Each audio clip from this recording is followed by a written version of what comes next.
Hi friends, welcome to Kiran reviews YouTube channel. ముందుగా ఈ వీడియోకి లైక్ చేయండి. కుట్టి తల్లి కాబోతుందనే నిజం తెలిసి షాక్ అయిన సునంద జీవన. ఇదంతా ఎలా జరిగిందో వీడియో ద్వారా చూసేద్దాం. ఎక్కడా వీడియోని స్కిప్ చేయకుండా చివరి వరకు చూడండి, పూర్తిగా అర్థమవుతుంది. వీడియోని లైక్ చేయడం, షేర్ చేయడం మర్చిపోకండి. మీ లైక్, షేర్ మాకు మంచి సపోర్ట్ మరియు ఎంకరేజింగ్గా ఉంటుంది. ఇక మొత్తం మీరు చూసుకున్నట్లయితే గనక జ్యోతి అయితే అందరికీ షాకిచ్చింది. ఎందుకంటే కుట్టిని నేనే రమ్మన్నాను అని చెప్పి చెప్తుంది.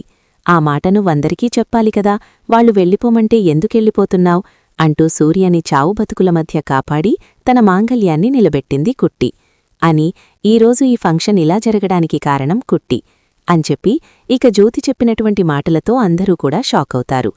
ఇంత చేసి కనీసం తనొక్క మాట కూడా చెప్పుకోవట్లేదంటే తను ఎంత గొప్పదో మనం అర్థం చేసుకోవాలి. కొన్ని పరిస్థితులు నిర్దోషిని కూడా దోషిలా కనబడేలా చేస్తూ ఉంటాయి. వాటిని మనం గుర్తించకపోయినా పర్వాలేదు, కాని నిర్దోషి, దోషి అనేదాన్ని పక్కన పెట్టి అసలు వాళ్లు తప్పు చేశారా లేదా అనేది నిర్ధారణ అవ్వకముందే వాళ్లని దోషులుగా చేయడం కరెక్ట్ కాదు అంటుంది. ఇకప్పుడేంటి జ్యోతి, నిర్ధారణ ఏది? ఇదే శ్రీతని పెళ్లి చేసిందని మనకు తెలియదా? ఇదే మీడియా వాళ్లకు ఫోన్ చేసిందని మనకు తెలియదా అని అంటే, మీరు దగ్గరుండి చూశారా అత్తయ్యగారు అంటుంది. అదేంటి అలా అంటావ్ అనగానే, ఏమో మీరే పక్కనే ఉండి కుట్టి అక్కడికి రావడం చూసి శ్రీతన్ పెళ్లి దగ్గరుండినరి కారికట్టించడం చూసినట్టు మాట్లాడుతున్నారేంటి? మీరు కూడా మాతో పాటే కదా వచ్చింది. అంతకుముందు అక్కడేం జరిగిందో మీకే కాదు, నాకు తెలీదు. మరి కుట్టి తన అసలు ఆ పెళ్లికి తనకి సంబంధం లేదు అంటోంది. ఏం జరిగిందనేది శ్రీతన్ని అడుగుదామంటే ఈయన శ్రీతన్ని అక్కడికి పంపించేశారు. ఫోన్ చేసిన వాడితో సరిగ్గా మాట్లాడడానికి అవ్వటం లేదు. ఇక మీడియా వాళ్లకి కాల్ చేస్తుంది అనే విషయం గురించి మాత్రం నేను ఖచ్చితంగా చెప్పగలను. కుట్టి తన ఇంటి పరువు తీయాలి అని చెప్పి ఎప్పుడూ అనుకోదు. అది ఎవరు చేశారో ఏంటో కుట్టి నిరూపించుకుంటుంది. అప్పటివరకు అందరూ ఆగండి. కుట్టి, నువ్వు లోపలికిరా అని చెప్పని అంటే సూర్యవంక చూస్తూ ఉంటే, రాకుట్టి లోపలికిరా అంటాడు డాడ్ అని చెప్పి జీవన అంటుంది. దయచేసి ఇప్పుడు నువ్వేం మాట్లాడకు జీవన అని చెప్పేసి ఇక సూర్య లోపలికి వెళ్ళిపోతాడు. ఇక కుట్టిని అందరి మధ్యలో నుంచి జ్యోతి లోపలికి తీసుకెళ్తూ ఉంటే పద్మమ్మ, సింహాద్రి చాలా సంతోషపడిపోతూ ఉంటారు. అసలు మన బిడ్డ యాడున్నా సరే రాణి లెక్కనే బతుకుతుంది. ఎవరు ఎన్ననుకొని, ఎవరు ఎంతన్నా యాడమని అని చెప్పని అంటాడు. ఇక సింహాద్రి అయిపోయిన తర్వాత ఇక కుట్టి లోపలికి వెళ్ళాక వాళ్లందరూ కూడా ఆ వెడ్డింగ్ యానివర్సరీ కేక్ కట్ చేస్తూ ఉంటే ఇంకా కుట్టి అయితే పక్కనే నుంచుంటుంది. ఇట్రా కుట్టి అని చెప్పి వాళ్ళిద్దరి మధ్యలో తనని నుంచోబెట్టి ఇక కేక్ కట్ చేస్తుంది జ్యోతి అయితే. మమ్మీ, ఏం చేస్తున్నావ్?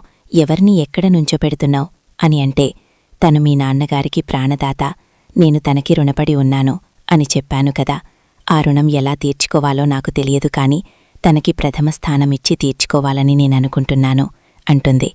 మరి నేనేమవ్వాలి మమ్మీ అని అంటే, నువ్వు మా కూతురువే కదా, అందులో నీకేమైనా సందేహం ఉందా అంటుంది. ఇక జీవనైతే షాకై సైలెంట్గా నిలబడిపోతుంది. ఇకలా అయిపోయిన తర్వాత ఇంకా ఇటునుంచేమో శ్రీతన్ ఫోన్ చేస్తారు కదా. శ్రీతన్ మళ్ళీ ఎవరికి సూర్యకి కాల్ చేస్తాడు. చేసినప్పుడు సూర్య శ్రీతన్తో మాట్లాడతాడు. Dad, happy married life dad, happy wedding anniversary అంటూ ఉంటాడు.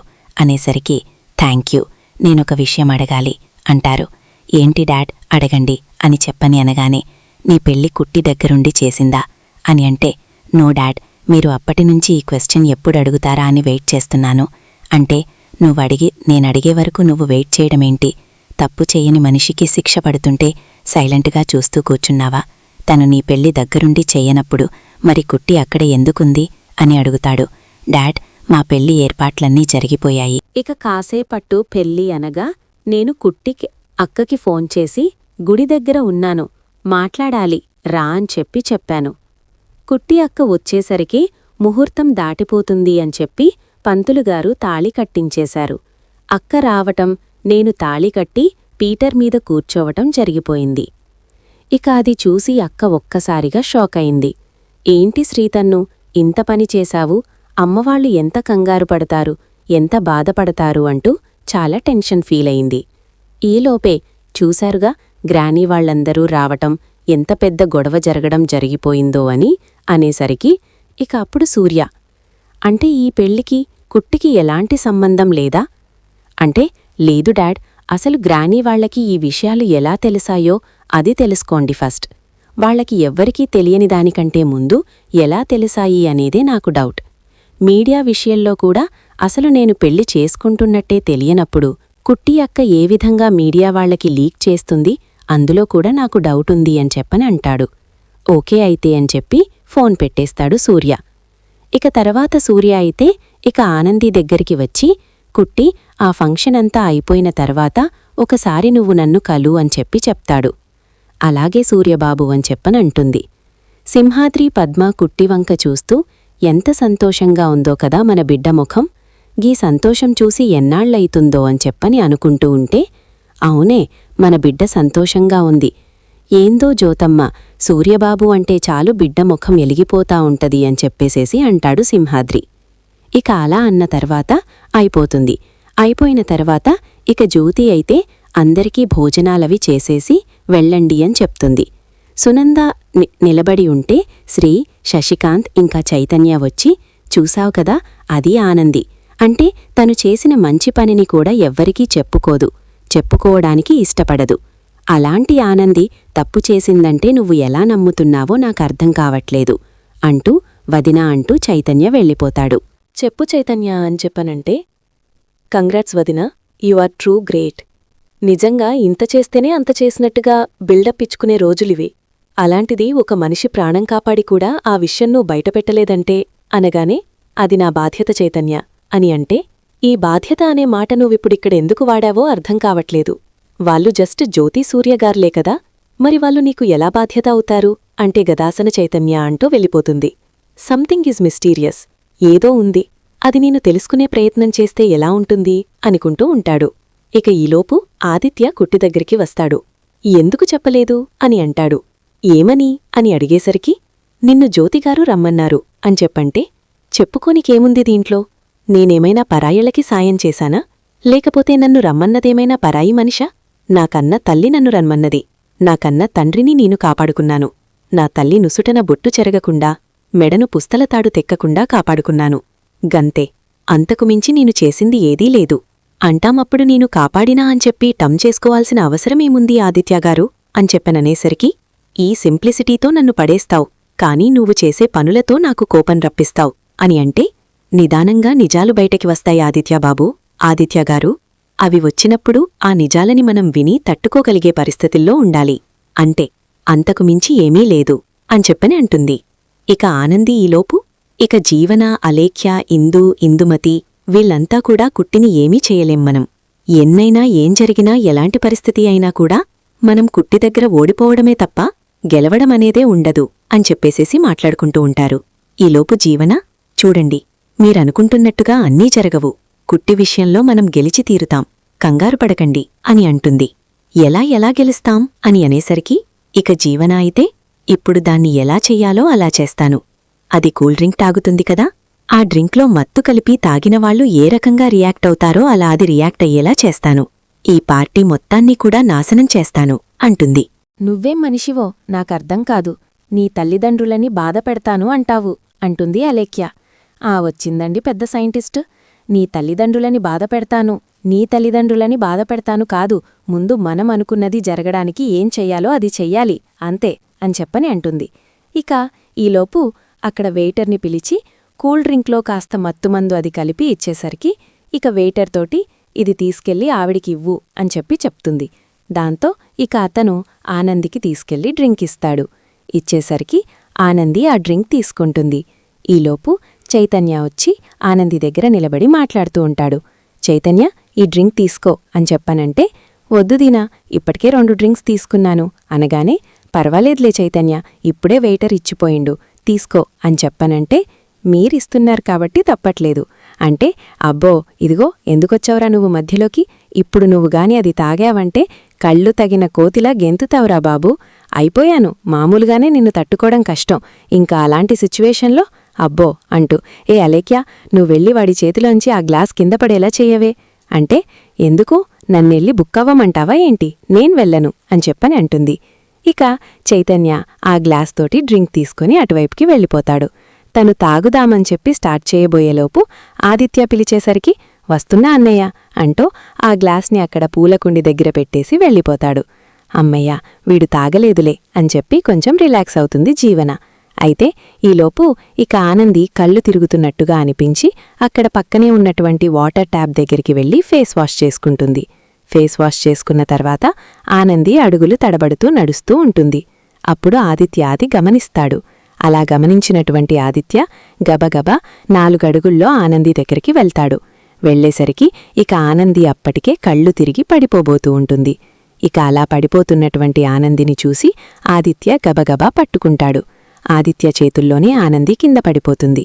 ఒక్కసారిగా ఇక అందరూ కూడా ఏమైంది ఏమైంది అంటూ ఉంటే ఇకప్పుడు ఆదిత్య అయితే కళ్ళు తిరిగినట్టున్నాయి, పడిపోయింది అని అంటూ ఇక ఆనంది ఆనంది అని చెప్పి నీళ్లు ముఖాన చల్లే ప్రయత్నం చేస్తూ ఉంటే జ్యోతి గబగబా వచ్చి ఆదిత్య ఇటివ్వు అని చెప్పి ఆనందిని తన ఒడిలో పడుకోబెట్టుకుంటుంది. ఇక ఆనంది నిదానంగా కళ్ళు తెరుస్తుంది. వాటర్ తాగు అని చెప్పి వాటర్ ఇచ్చేసరికి వాటర్ తాగుతుంది ఇక ఆనంది అయితే. అలా తాగిన తర్వాత లేచి కూర్చుంటుంది. అలా కూర్చునేసరికి ఇక వెంటనే ఆదిత్య, ఏమైంది ఆనంది, ఎందుకలా పడిపోయావు అని చెప్పననేసరికి ఏమీ లేదు ఆదిత్యగారు, ఏమైందో మరి నాకు కళ్ళు తిరిగినట్టయిపోయి కింద పడిపోయినా అంటూ ఉంటే ఈలోపు సూర్య ఫ్రెండ్ డాక్టర్ ఆ పార్టీకి అటెండ్ అవుతారు. ఒక్క నిమిషం నేను చూస్తాను అంటూ తను వచ్చి ఆనంది చేతిని పట్టుకొని చూసి nothing to worry, her husband అనేసరికి నేనే సార్ అంటాడు ఆదిత్య. ఆది అని సునంద అంటే మీరు ఎంత గట్టిగా అరిచినా ఆనందికి భర్త ఆదిత్యే అని చెప్పని జ్యోతి అంటుంది. ఏమైంది డాక్టర్ అని చెప్పనడిగితే షీఈజ్ ప్రెగ్నెంట్ అని చెప్పి డాక్టర్ చెప్తాడు. ఒక్కసారిగా అందరూ షాక్. ముఖ్యంగా ఇందుమతి, జీవన, సునంద ఇంకా అలేఖ్య ఫుల్గా షాక్ అయిపోతారు. ఏం మాట్లాడుతున్నారు, అది కళ్ళు తిరిగి కింద పడినంత మాత్రాన ప్రెగ్నెంటేనా ఏంటి అని చెప్పని బిందుమత అంటే అబద్ధమాడాల్సిన అవసరం నాకేంటండి, తను ఎవరు, నాకేమీ రిలేటివ్ కాదు కదా, సో నేను చూసింది correct, she is pregnant, take care of her అని చెప్పి ఓకే సోల్య, ఐఎమ్ లీవింగ్, చెప్పాను కదా నాకు ఫ్లైట్కి టైం అవుతుందని అంటే ఓకే ఓకే థ్యాంక్ యూ అని చెప్పేసి అంటాడు సూర్య. ఇక డాక్టర్ అక్కడ్నుంచి వెళ్ళిపోతాడు. ఇక ఒక్కసారిగా ఆదిత్య ఆనందానికి అవధులు ఉండవు. కాని ఆనందపడలేని పరిస్థితి.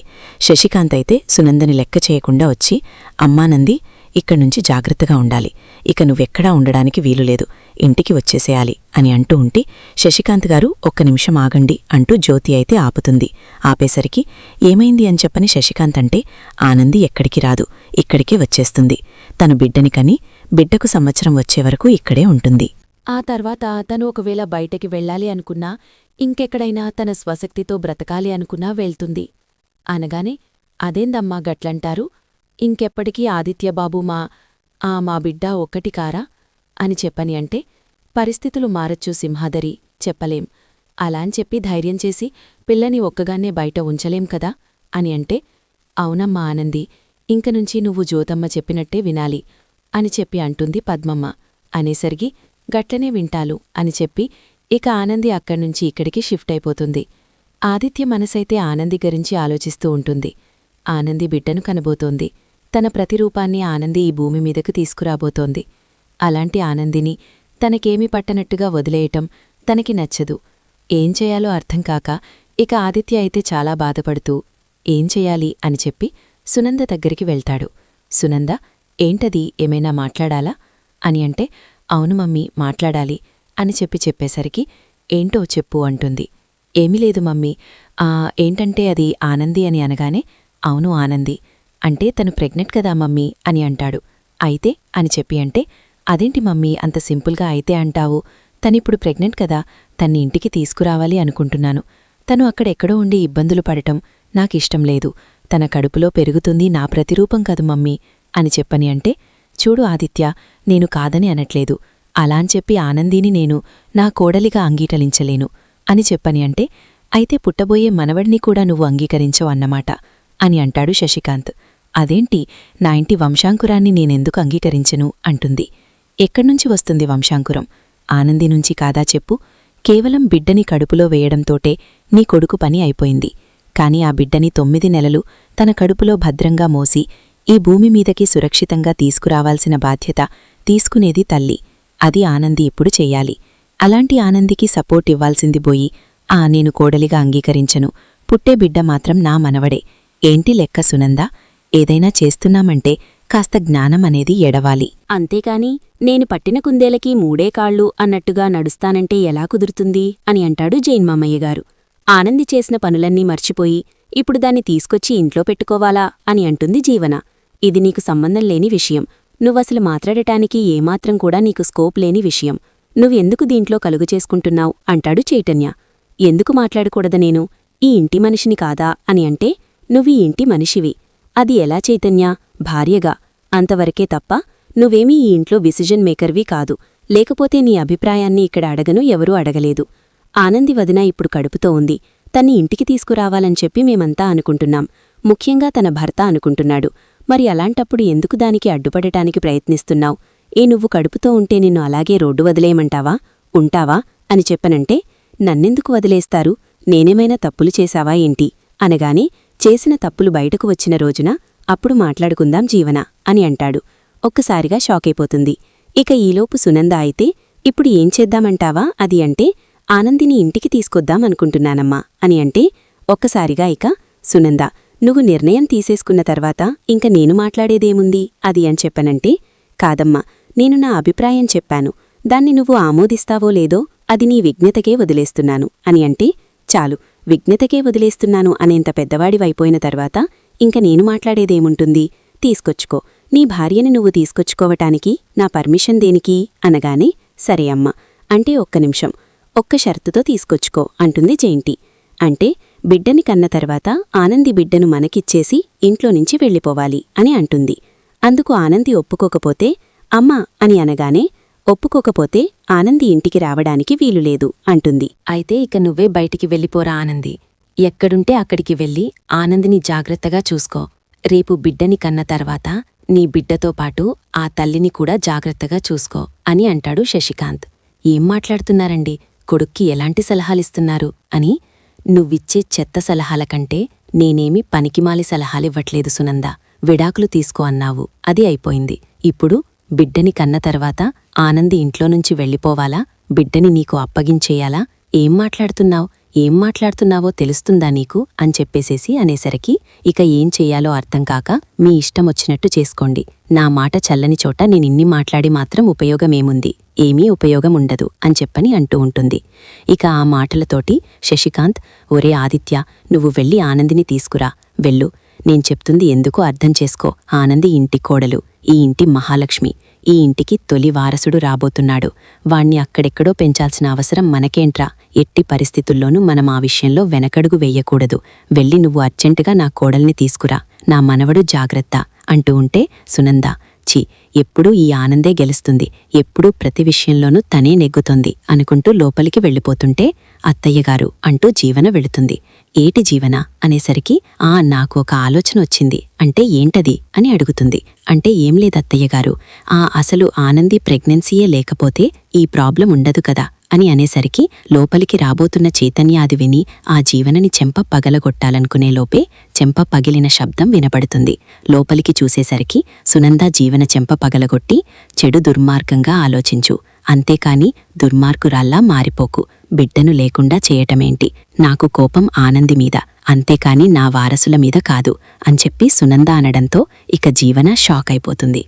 చూద్దాం మరి ఏం జరుగుతుందో రాబోయే ఎపిసోడ్స్లో. వీడియో నచ్చితే లైక్ చేసి వీడియోని షేర్ చేసేయండి. ఛానల్ అయితే సబ్స్క్రైబ్ చేసుకోండి. పక్కనే బెల్ ఐకాన్లో ఆల్ ట్యాప్ చేయడం మాత్రం మర్చిపోకండి. Thank you.